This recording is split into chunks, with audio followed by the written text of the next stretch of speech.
not a good strategy. And the next rule is make friends with people who want the best for you. And that's a meditation on my own childhood and adolescence to some degree. I had friends who wanted the best for me and friends who didn't. And, you know, they were friends who,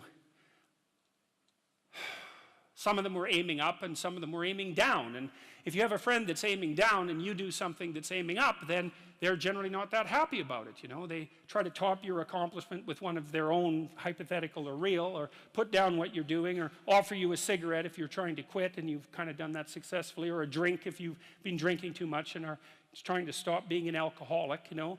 Or yeah, they're cynical and bitter and devoted towards no good. And sometimes that's family members too, and sometimes it's even part of you, you know. But this chapter is an injunction to people, is like you have an ethical responsibility to take care of yourself, you have an ethical responsibility to surround yourself with people who have the courage and faith and wisdom to wish you well when you've done something good, and to stop you when you're doing something destructive. And if your friends aren't like that, then they're not your friends. And maintaining your friendships with them might not even be in their interest. And so it's a tricky argument to make, because I'm not saying, you know, whenever anyone's in trouble, you should, you know, push them into a ditch and then give them a couple of kicks. That's not the idea.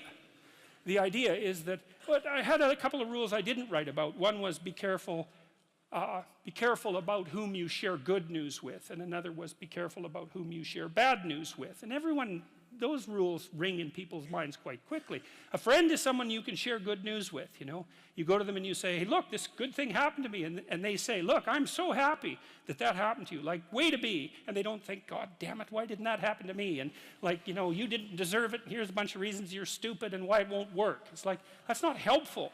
And so I would say, like, if people are, you know what, the other thing people are doing, if they're trying to drag you down, let's say, is they're trying to see if you'll put up with it. Because they have this idea that maybe life isn't worth living and things aren't good, and that if they can besmirch, let's say, to use an archaic term, something that's pristine and good, then they demonstrate to themselves that there is no true ideal and that there's no necessary reason to be responsible and to strive forward. And so they use you as a test case. You know, I'll just push you down into the low lobster bin and see how you respond. And if you put up with it, then yeah, my cynicism is fully justified. And so, well, that's chapter 3. And it's a painful chapter because it also details the suicide of one of my friends, which occurred over a very long period of time. Not the actual suicide, but all the prodroma to it. And so, and it's a contentious chapter.